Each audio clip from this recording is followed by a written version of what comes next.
이 비유는 누구에게 하시는 말씀이냐 하면 자기를 어렵다고 믿고 다른 사람을 멸시하는 사람에게 하시는 권면의 말씀 또는 책망의 말씀입니다.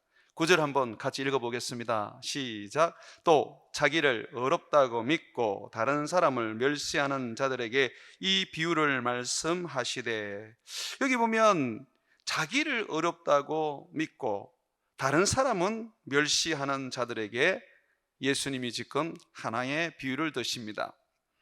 두 사람의 기도 비유입니다. 바리새인의 기도, 또 한 사람은 세리의 기도인데, 주님은 이 두 사람의 기도를 가지고 주님께서는 죄인 세리의 기도가 어렵다함을 얻었다라고 말씀하시면서 스스로 어렵게 여기는 것에 대하여 주님은 책망하셨습니다. 여러분, 나를 어렵다고 여기는 것이 때로는 굉장한 교만입니다. 내가 예수님을 믿고 예수님으로 말미암아 어렵다라고 믿는 거, 그건 좋은 믿음입니다. 반드시 가져야 할 믿음이죠. 그럼에도 불구하고 우리는 하나님 앞에 섰을 때 또는 사람들 앞에 섰을 때 우리 자신을 스스로 어렵다고 여기는 것은 교만한 일입니다. 이것이 사람을 정죄하고 멸시하는 주 원인이 됩니다. 예수 그리스도로 말미암아 의롭다함을 얻었는데 우리는 생각을 잘못했어. 내가 헌금 많이 하고 봉사 많이 하고 선교도 많이 하고 남들보다 믿음으로 살았기 때문에 나는 의로운 사람이다 라고 생각을 합니다. 이것이 바로 사람을 정죄하고 사람을 멸시하게 되는 원인이 됩니다. 그래서 저는 여러분이 오늘 이 말씀을 통해서 하나님 앞에는 항상 우리는 죄인이다 라는 것을 고백하고 인정하여야 한다는 것을 저는 여러분들에게 심어드리고 싶습니다. 예수님의 비유 중에 이제 두 사람이 등장하는데 바리새인과 세리입니다. 이 바리새인의 기도의 내용을 보면 이 사람은 정말 훌륭하게 살고 있는 사람입니다. 11절 12절 말씀을 보게 되면요, 거기에 바리새인이 이렇게 기도합니다. 하나님, 나는 다른 사람들과 같이 토색하거나, 이 토색이라는 것은 힘으로 남의 것을 빼앗는 것, 권력으로 남의 소유를 내가 훔치는 것, 이것을 토색이라 그러는 거예요. 또 불의라는 것은 어렵지 않는 모든 것들, 간음, 하는 자와 같지 아니하고, 그리고 이 세리, 당시의 세리는 세금을 받는 세금 공무원인데 대부분의 세리가 부패를 했습니다. 그래서 그들은 이 세금을 거두어 드릴 때에 기준보다 더 많이 거두어 들여서 일정한 나라가 정한 세금은 나라에 바치고 나머지는 자기들이 착복했습니다.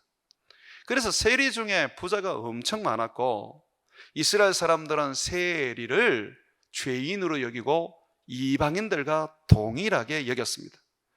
그래서 자기는 그렇게 살지 않는다는 거죠. 내 배를 불리기 위해서 다른 사람의 것을 나는 빼앗지 않습니다, 그렇게 얘기합니다. 뿐만 아니라 이 사람은 참 경건한 사람입니다. 일회에 2번을 금식을 하고 자기 소득의 11조를 드립니다. 자, 이것을 우리의 삶에 한번 적용해 봅시다. 남의 것 빼앗지 않고 도둑질하지 않는다는 거죠. 거짓말하지 않고, 그리고 사람들에게 함부로 악을 행하지 않고, 간음하지 않고, 또 내가 늘 금식하며 내 수입의 11조를 바친다. 굉장한 믿음으로 여러분들이 여기지 않겠습니까? 그런데 하나님이 이 바리새인을 어렵게 인정하지 않는다고 예수님은 말씀하십니다. 세리는 한번 보십시오. 13절에 보게 되면 세리는 이렇게 기도합니다. 멀리 서서 감히 눈을 들어 하늘을 쳐다보지도 못하고 다만 가슴을 치며 이르되 하나님이여 불쌍히 여기소서 나는 죄인이로소이다. 그 죄진 게 많으니까 하나님 앞에 고개를 못 드는 거죠. 죄진 게 많으니까 하나님 앞에 그저 눈물을 흘리면서 나는 죄인입니다, 나를 용서해 주십시오 라고 하는 거 아닙니까? 어찌 보면 당연한 거 아닙니까? 만약에 의로운 사람이 나는 죄인입니다 라고 한다면, 야, 저 사람은 바르게 살면서도 늘 자기가 죄인이라는 것을 하나님 앞에 아뢰는구나, 참 겸손한 사람이다 라고 판단할 수 있는데, 당시 세리가 이스라엘 백성들에게 이방인과 같이 여겨지면서 악한 사람이었단 말이죠. 근데 그들이 하나님 앞에 나와서 나는 죄인입니다, 나를 용서해 주십시오 라고 하는 것은 당연한 거 아닙니까? 바리새인들이 하나님 앞에 거룩하게 살고 11절을 드리고 간음하지 않고 불의하지 않고 토색하지 않고 사는 것도 당연한 거고, 또 그렇게 하나님 앞에 나가서 내가 이렇게 삽니다 라고 말하는 것이 굳이 이게 문제가 될까 하는 그런 생각이 들지 않습니까? 그런데 예수님은 이렇게 평가를 합니다. 14절 말씀 우리 같이 한번 읽어보겠습니다. 시작. 내가 너에게 이르노니 이에 저 바리새인이 아니라 이 사람 세리가 의롭다 하심을 받고 그의 집으로 내려갔느니라. 무릇 자기를 높이는 자는 낮아지고 자기를 낮추는 자는 높아지리라 하시니라. 여기 보시면 바리새인이 하나님 앞에 의롭다함을 얻지 못하고 내가 죄인입니다 라고 했던 이 세리가 의롭다함을 얻었다고 말합니다. 그러면서 주님이 왜 그렇게 판단을 했느냐라는 부분에서 말씀을 하시는데, 자기를 높이는 자는 무릇 낮아지고 자기를 낮추는 자는 무릇 높아지리라고 말씀하십니다. 바리새인들이 어떻게 살았느냐, 세리가 어떻게 살았냐가 주님 앞에 나왔을 때에 중요한 것 같죠? 그게 아닙니다. 주님을 주님으로 인정하는 것이 중요합니다. 내가 어떤 삶을 살았든 간에 주님 앞에 섰을 때는 나는 낮아져야 합니다. 이게 예배입니다. 이게 기도입니다. 예수님께서 세리와 바리새인의 이 기도를 가지고 죄인이라고 자신을 낮추는 이 사람의 기도를 어렵다고 여겨주시면서 주님은 우리에게 권면을 하십니다. 너희가 하나님 앞에 나올 때에 하나님 내가 이렇게 살았습니다, 하나님 내가 이렇게 했습니다 라고 하지 마라. 너희 자신을 낮추고 너희의 몸을 하나님 앞에 엎드려 너희의 목을 땅바닥에 대고 주여 내가 주의 은혜로 여기까지 왔습니다, 주는 높으신 하나님, 내게 은혜를 베풀어 주신 내 아버지시니이다 하고 그를 높여 찬양하라고 말씀하시는 것입니다. 자기를 어렵다고 여기는 것은 교만입니다. 예수 그리스도로 말미암아 우리가 의롭다함을 얻은 것이지 내 행위로서 내 열심으로서 의롭다함을 얻은 건 아닙니다. 물론 이 땅 가운데에 주를 위하여 열심을 내고 헌신하고 충성하면 상급이 있습니다.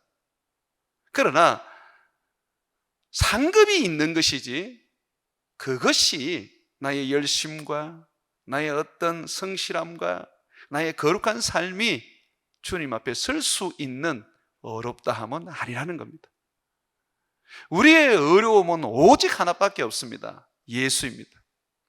우리가 드리는 찬양처럼 나의 의의는 이것뿐 예수의 피밖에 없네. 예수밖에 없는 거예요. 처음 예수를 믿을 때는 얼마나 겸손하게 예수를 믿는지 몰라요. 모든 사람들의 공통적인 모습이에요. 그런데 예수를 믿고 어느 정도 돼버리면 그때부터 자기 의를 세우기 시작합니다. 나는 헌금했습니다. 나는 봉사했습니다. 나는 구제했습니다. 나는 헌신하며 삽니다. 예수님이 나를 위하여 죽으시고 예수님께서 십자가에 못 박혀 죽으신 것은 온데간데 없이 사라져버리고 예수님의 십자가를 밟고 일어나서 내가 이렇게 살았으니, 내가 이렇게 했으니 복을 달라고 합니다. 그럴 것 같으면 기도할 때 예수의 이름으로 기도 말라고 합니까? 안 그렇습니까? 예수님께서 내 이름으로 기도하라라고 하신 것은 예수님만이 우리의 의고 우리의 능력이고 우리의 자랑이라는 것을 말하는 것입니다. 내가 아무리 의롭게 살고 내 모든 재산을 가난한 자에게 나누어 준다 할지라도요, 선교지에서 순교한다 할지라도요, 주님 앞에 못 섭니다. 주님 앞에 설 수 있는 것은 오직 예수 그리스도를 힘입을 때, 그의 피를 의지할 때만이 우리가 설 수 있는 것이죠. 지난주에 우리가 8주년 기념 예배를 드리면서 이런 양 찾기 잔치를 했습니다. 제가 이 잔치를 준비하면서 10주 전부터 10주간 작전 기도를 하면서 하나님 앞에 열심을 좀 가졌습니다. 그런데 조금 시간이 지나면서 몸이 너무 아픈 거예요. 마음 한편으로는 좀 하나님에 대해서 좀 실망이 되더라고요. 하나님, 내가 나조차고 지금 작전 기도합니까? 하나님이 그렇게 원하시는 주님의 잃어버린 양, 유린하고 방황하는 그 양들을 주님 불러서 그들에게 복음 전하려고 주님 앞에 엎드려 기도하는 거 아닙니까? 거룩한 동기를 가지고 선한 일을 하고 있는데 하나님이 저에게 건강을 주셔야죠. 도리어 다른 날보다 더 아프게 하시면 어떡합니까? 그런데 몸이 좀처럼 회복되지 않고 더 아픈 거예요. 결국은 제가 기도일을 다 인도하지 못하고 우리 김지성 목사님한테 맡기면서 10주를 다 채웠습니다. 저는 그런 생각을 했어요. 이번에 6.18 이런 양 찾기가 큰 열매를 못 맺을 수가 있겠구나. 나 한 사람의 이런 허약함이 결국은 하나님의 은혜를 우리가 얻지 못하게 되겠구나. 6월 18일이 다가올수록 마음이 너무 힘들어지더라고요. 괴로워지고 내가 해야 될 담임 목사로서의 이 사역을 못하니까 정말 괴롭더라고요. 이제 그런 가운데 있는데 토요일 주일날 아침이죠. 우리가 6.18 이런 양 찾기 하는 날 그 아침에 저희 장인어른이 전화가 온 거예요. 전화가 와서 하시는 말씀이 어제 6.18 그 잔치가 왜 됐냐, 이런 양 찾기 하면서 전도 잔치한다더니 그거 어떻게 되냐 하고 묻더라고요. 그래, 아버님 오늘 합니다. 그랬더니 그래, 나는 어제 했는 줄 알았다. 내 기도 많이 했다. 내가 늙어서 할 게 뭐 있나? 그냥 교회 가가 엎드려서 기도하는 거지. 하나님께서 은혜 주실 거야. 그러시더라고요. 그래서 제가 그 이야기를 들으면서 제가 그 순간 마치 하나님의 음성을 듣는 것처럼 느껴졌습니다. 야, 이혁, 네가 기도 못한다고 해서 하나님께서 이 일을 하지 않을 것 같으냐? 내가 곳곳에 사람들에게 기도를 시켜서 내가 이 일을 이룰 것이다. 너 많이 교만하구나. 네 아니면 안 되는 줄 알고 있구나. 너는 베들로 교회에 설립하면서 항상 부목사로 살겠다 그래놓고 네 어느새 보니까 담임 목사 되었구나. 성령님이 담임 목사라며 넌 어떻게 네가 작전 기도를 못하고 준비를 네가 원하는 대로 하지 못했다고 해서 일이 안 될 거라고 생각하느냐, 그런 마음을 주시더라고요. 그래서 제가 그 앞에서 회개를 했습니다. 하나님, 그러네요. 제가 잘못했습니다. 여러분, 제가 이 6.18 이런 양 찾기 준비하면서 저도 모르게 의의를 세운 거예요. 저도 모르게 열심을 낸 거예요. 내가 열심 내서 기도하면, 내가 열심 내서 이 잔치 준비하면 하나님이 은혜를 주시겠지. 6월 18일 날 당일 되었을 때도 우리 모두가 놀랐습니다. 우리가 생각했던 것처럼 되지 않고 성도들이 곳곳에서 많은 분들을 모시고 왔는데, 정말 많은 분들을 모시고 왔죠. 요즘 전도 집회를 하면 그렇게 잘 되지 않습니다. 그런데 하나님이 우리에게는 그런 은혜를 주셨습니다. 저는 6.18 이런 양 찾기를 하고 난 다음에 더더욱 하나님 앞에 내 자신을 낮출 수밖에 없었습니다. 하나님은 나 없어도 하시는구나. 내가 담임 목사로 서 있지만은 나는 하나님의 바지 목사일 뿐이다. 내가 정신 차리자. 하나님이 일하신다 라는 걸 제가 더욱 깨닫게 되었던 것입니다. 사랑하는 여러분, 우리는 때로는 오해할 때가 있습니다. 내 자녀가 잘 된 거는 내가 밤낮으로 기도해서 그렇지, 우리 교회가 부흥한 것은 내가 금식하며 열심히 기도해서 그렇지 라고 생각합니다. 그러나 그것이 틀렸을 수 있습니다. 내 의로 내 자녀들이 잘 되거나 내 의로 우리 교회가 성장하는 것이 아니라 하나님께서 예수를 믿는 우리들에게, 예수를 힘입어 살아가는 우리에게 예수의 이름으로 베풀어 주신 축복에 불과할 뿐입니다. 그걸 우리가 인정해야 돼요. 그걸 인정하면요, 하나님 앞에 낮아질 수밖에 없습니다. 기도하고 내가 기도했다고 사람들에게 목을 빳빳하게 들고 다니고, 전도하면 나는 전도한다고 막 이렇게 목을 세우고 다니면요, 결국은 바리새인밖에 되지는 못해요. 바리새인처럼 하나님, 나는요 일주일에 한 번씩 전도하러 나가고요, 나는 매일 새벽마다 나와서 새벽 기도하고요, 11조만 드립니까? 성경헌금도 드리고 구제헌금도 드리고 따지고 보면 10의 2조를 드립니다. 그것뿐입니까? 하나님, 교회 청소는 내가 도맡아 하지 않습니까? 그러므로 하나님 나에게 은혜를 주시고 나 때문에 교회가 복되게 해 주십시오 라고 합니다. 주님, 이 기도 받으실까요? 오늘 성경 말씀에는 안 받으신대요. 우리 하나님이 받으시는 기도는 그런 기도가 아닙니다. 낮아져야 합니다. 내가 기도해도, 내가 전도해도, 내가 봉사를 해도 하나님이 하신다는 것을 인정해야 하는 겁니다. 정말로 여러분들이 뭔가를 열심히 하고 뭔가를 헌신을 해도 안 될 때가 많지 않습니까? 그냥 포기하고 가만히 놔뒀는데 잘 되는 것을 여러분 느끼지 않습니까? 하나님 그걸 통해서 뭘 얘기합니까? 하나님이 하신다는 겁니다. 여호와라는 이름이 무엇입니까? 예레미야서 보게 되면 뭐라 그래요? 일을 행하시는 여호와, 그 일을 성취하시는 여호와. 여호와는 일하시는 분이십니다. 우리가 어렵지 않다는 것은 성경이 우리에게 말해주고 있습니다. 왜 예수님이 십자가에 죽어야 합니까? 죄인이기 때문에 예수님이 우리를 위하여 십자가에서 죽으신 거 아닙니까?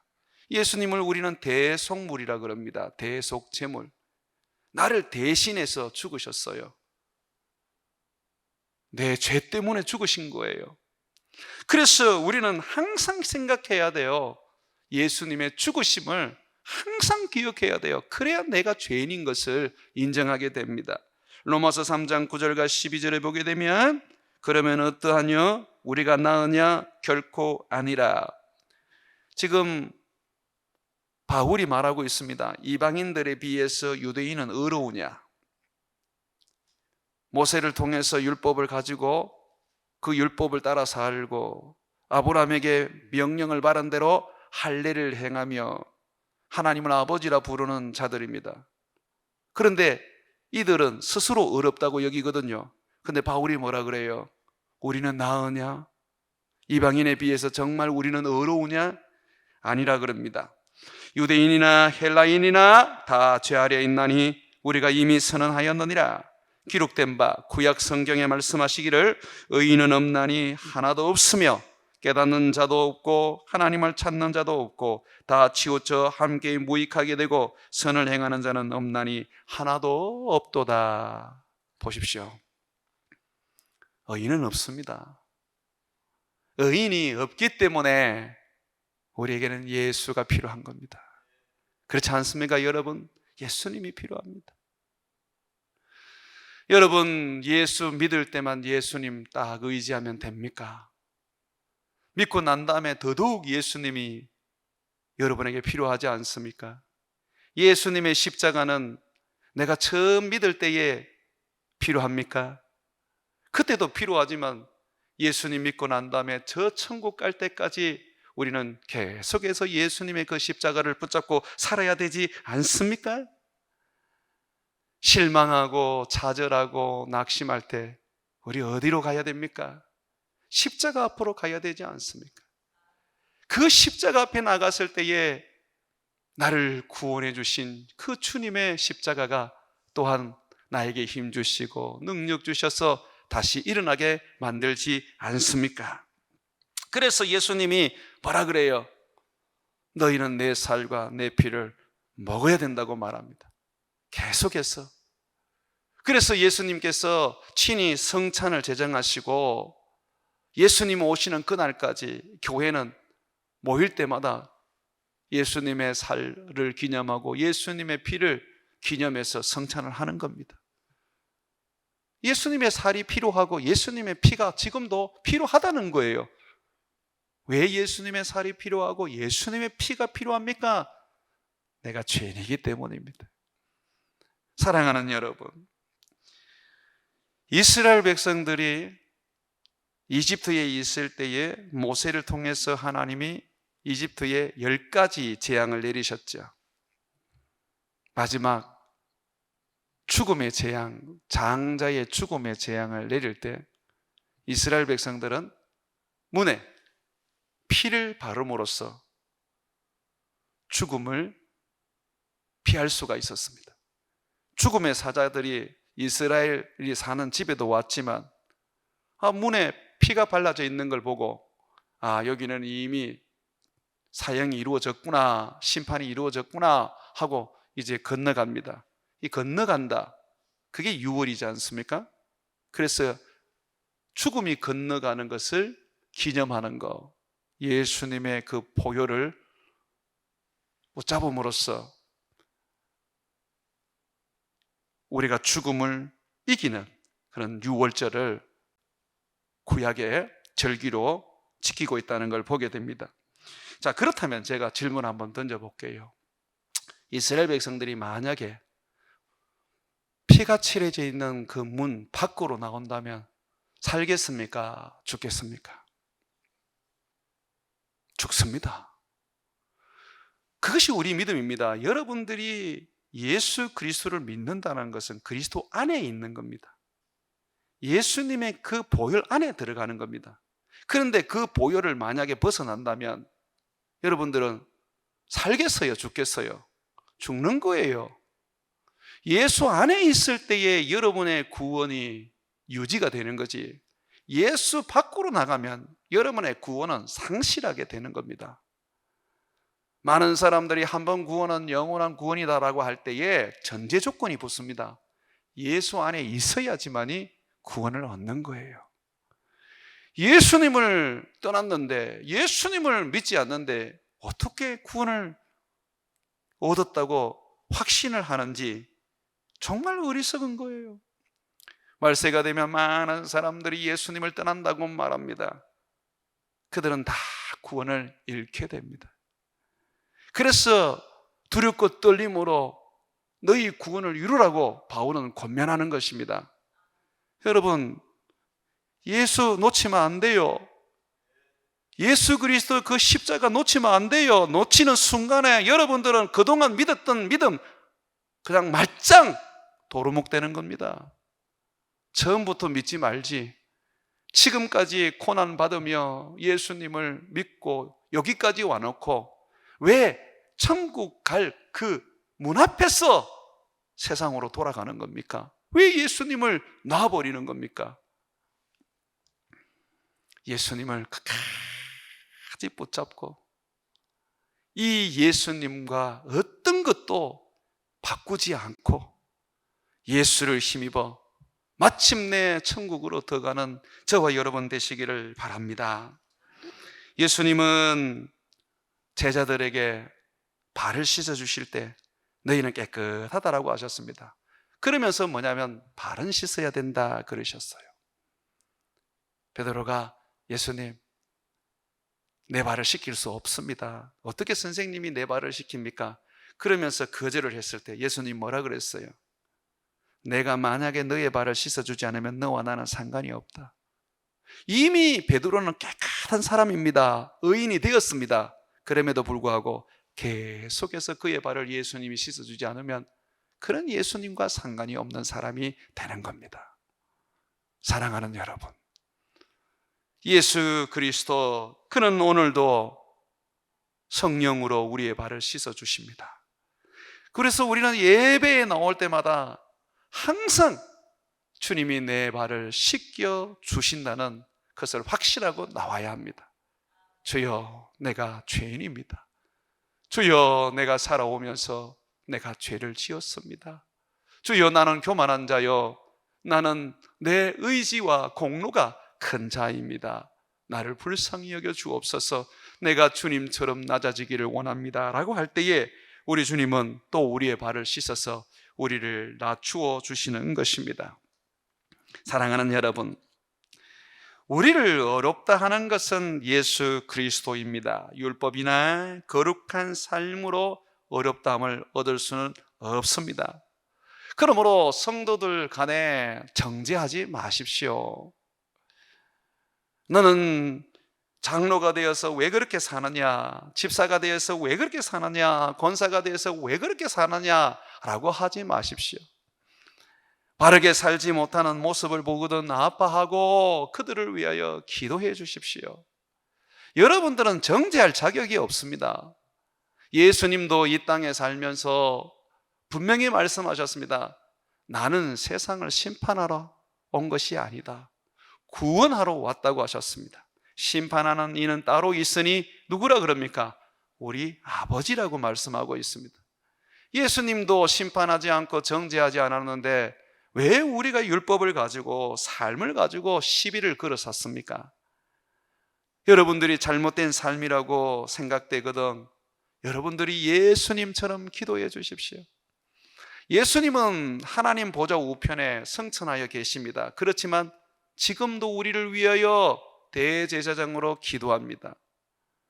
만약에 우리가 의롭게 살고 바르게 살고 문제없이 살 것 같으면 예수님이 기도하실 이유가 뭐가 있겠습니까?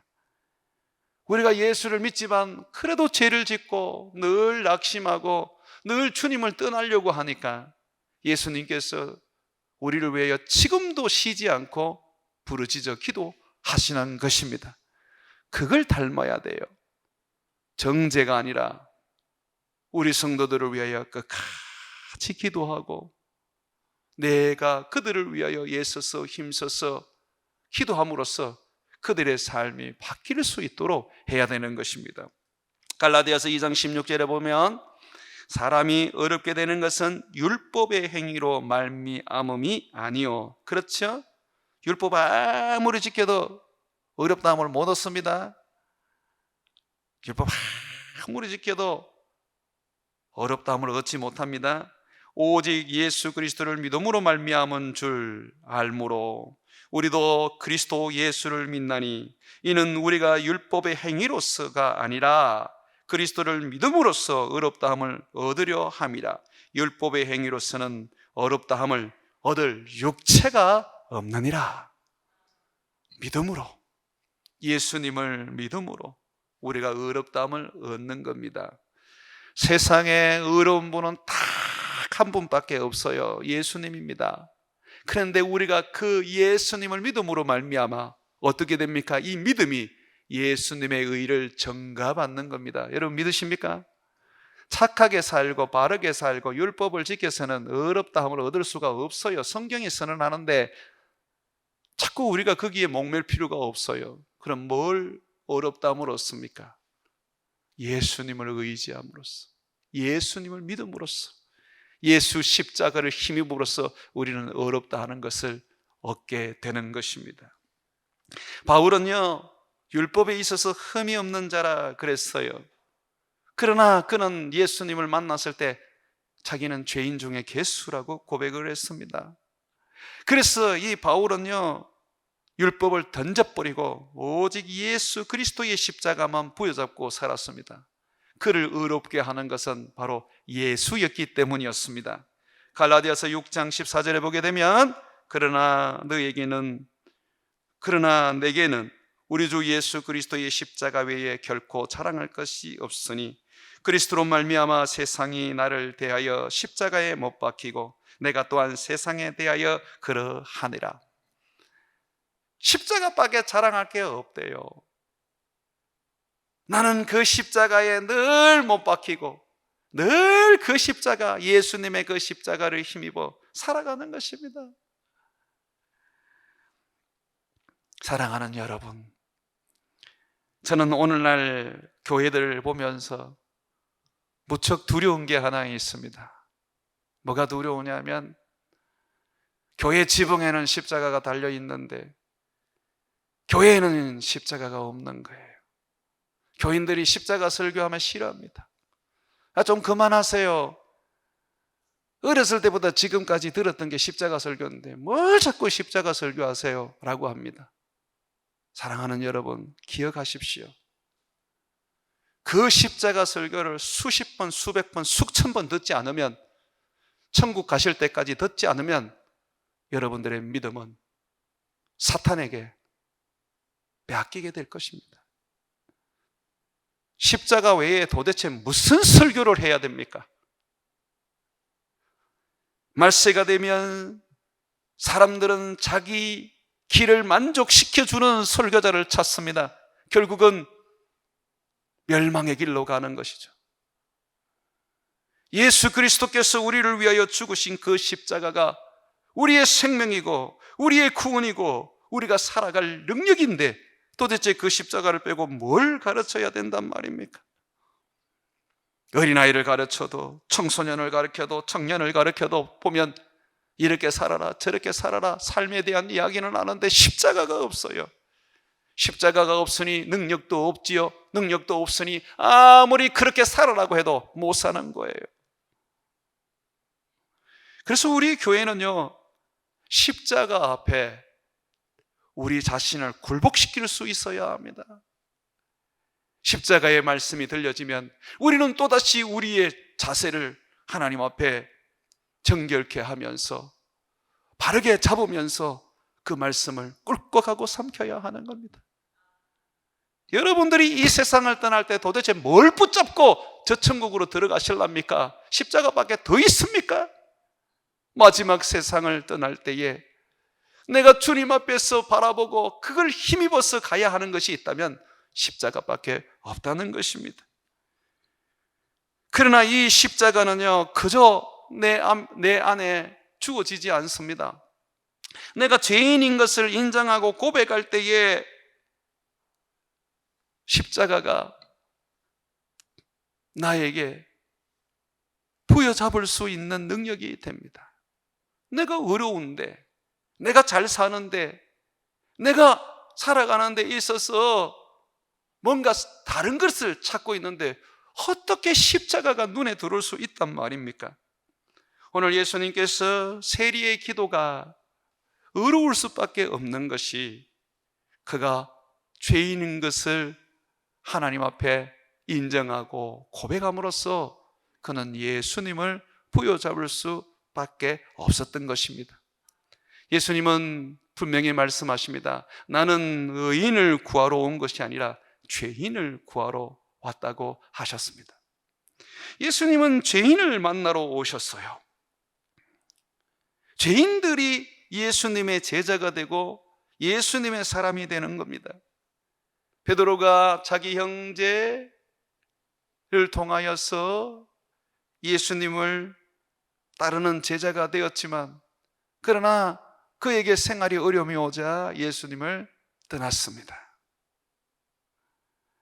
그런 예수님은 베드로에게 가셔서 그와 함께 물고기를 잡으러 가셨어요. 지난밤에 밤새도록 고기를 잡았지만 한 마리도 못 잡았습니다. 호수에는 고기가 없어요. 그런데 예수님께서 깊은 바다로 데리고 가서 배 오른편에 그물을 내리라고 말씀하셨습니다. 베드로는 주의 말씀으로 의지하여 그물을 내렸는데 엄청난 고기를 잡았습니다. 그때에 그는 주님 앞에 무릎을 꿇고 고백했습니다. 주님, 나는 죄인입니다. 나를 떠나십시오. 그때야 주님께서 네가 이후로는 사람을 취하는 자가 될 것이라고 말씀하십니다. 주님과의 관계가 바로 되고 주님을 따르는 인생이 되려면 내가 죄인인 것을 주님 앞에 인정해야 합니다. 주님 앞에 나와서 자기가 죄인인 줄 모르면 주님을 함부로 대합니다. 내가 얼마나 기도했는데, 내가 얼마나 봉사했는데, 내가 얼마나 헌금했는데 하나님이 이렇게 하시냐고 무례하고 교만하고 하나님을 함부로 여기는 사람이 되어버리는 것이죠. 삭개오는 뻥나무에 올라가서 예수님을 보기를 원했습니다. 뽕나무에 올라간 이 삭개오를 예수님은 삭개오의 집으로 가겠다고 하셨습니다. 삭개오는 예수님을 영접했습니다. 그리고 그는 예수님 앞에 자기가 죄인인 것을 고백했습니다. 내 소유의 절반을 가난한 자에게 주겠으며 누구의 것을 속여 빼앗은 일이 있다면 네 갑절이나 갚겠습니다. 주님이 회개하는 삭개오를 보시면서 선언하셨습니다. 오늘 구원이 이 집에 이르렀으니 이 사람도 아브라함의 자손이미로다. 회개하는 사람이 바로 아브라함의 자손이요 예수님이 찾으시는 사람입니다. 예수님의 제자 요한은 우리에게 말하고 있습니다. 요한일서 1장 8절과 10절에 만일 우리가 죄가 없다고 말하면 스스로 속이고 또 진리가 우리 속에 있지 아니할 것이요 죄가 없다고 말하면 자기를 속이는 것이고 거기에는 진리가 없다고 말해요. 만일 우리가 우리 죄를 자백하면 그는 미쁘시고 의로우사 우리 죄를 사하시고 우리를 모든 불의에서 깨끗하게 하실 것이요. 그런데 내가 죄인이라는 걸 고백하면 미쁘시고 의로우신 우리 주님께서 우리 죄를 사하시고 우리를 모든 불의에서 깨끗하게 해 주십니다. 만일 우리가 범죄하지 아니하였다 하면 하나님을 거짓말하는 이로 만드는 것이니 또한 그의 말씀이 우리 속에 있지 아니하니라. 하나님의 말씀이 내 안에 있고 성령이 내 안에 있는 사람은요 그저 입에서 나오는 것이 주여 나는 죄인입니다 라는 거예요. 말씀이 없으니까 자기 의가 나오고 성령이 없으니까 자기 자랑이 나오는 거예요. 내 안에 말씀이 있고 내 안에 성령이 있으면 주님 앞에 유구무원입니다. 주여 나는 죄인입니다. 나를 불쌍히 여기소서.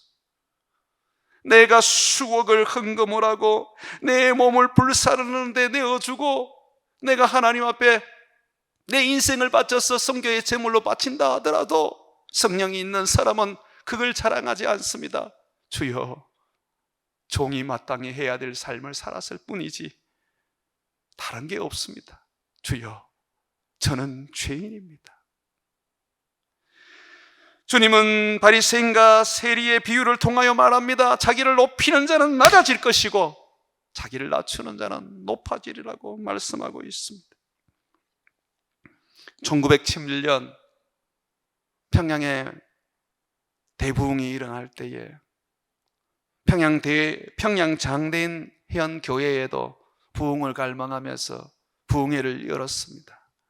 일주일 내내 부흥회를 열었는데, 그런데 아무런 성령의 역사가 일어나지 않았습니다. 마지막 날 집회가 시작되었습니다. 그러나 그렇게도 갈망하고 소망하는 성령의 부어주심은 없었습니다. 그때에 그 교회 장로였던 길선주 장로가 앞에 나가서 이렇게 말했습니다. 여러분, 우리가 일주일 동안 부흥을 갈망하고 성령을 갈망하고 집회를 했는데 하나님은 우리에게 지금 성령을 주시지 않고 있습니다. 왜 그런 줄 아십니까? 저 때문입니다. 제가 죄인이기 때문에 그렇습니다. 제 친구가 세상을 떠나면서 저에게 200원을 맡겼는데 200원 같으면 평양에서 집을 2채나 살 수 있는 그금입니다. 제가 그 돈을 100원은 자녀들에게 주고 100원은 제가 필요해서 썼습니다. 내가 도둑놈입니다. 친구가 나에게 믿고 맡겼던 자녀들의 유산을 내가 가로챘습니다. 여러분, 나 때문에 부흥이 일어나지 않습니다. 나 때문에 성령이 임하지 않습니다. 나를 용서해 주십시오. 그러면서 자신이 회개하기 시작했습니다. 당시에 길선주 장로님은 교인들에게 엄청 존경을 받던 분이었습니다. 교인들이 어떤 반응을 했을까요? 패닉에 빠졌을까요? 믿는 도끼에 발등찍 견다면서 장로님을 향하여서 손가락질했을까요? 장로들이 안 그랬습니다. 교인들이 하나씩 나와서 자기들도 죄를 고백하기 시작했습니다. 장로님, 저도 죄인입니다. 저도 이런 죄를 지었습니다. 저도 이런 죄를 지었습니다. 모두가 죄인이라고 고백하는 순간 하나님의 성령이 그 장대인 교회에 부어지기 시작했습니다. 놀라운 부흥이 시작되었던 것이죠. 부흥은 돈으로 되는 게 아닙니다. 부흥은 사람의 열심으로 되는 게 아닙니다. 하나님과의 나의 관계 속에서 내가 예수 그리스도의 십자가를 보여줬고 내가 죄인입니다라고 고백함으로써 시작되는 것입니다. 사랑하는 여러분, 우리는 하나님 앞에 죄인입니다. 내가 죄인인 것을 알고 산다면, 인정하고 산다면 우리는 사람을 정죄할 수도 없고 비난할 수도 없고 원망하지도 않을 것입니다. 멸시하거나 조롱하지 않을 것입니다. 내가 회개하면 되니까, 내가 문제니까 누구를 원망한단 말입니까? 사랑하는 여러분, 오늘 주님 우리에게 말씀해 주고 계십니다.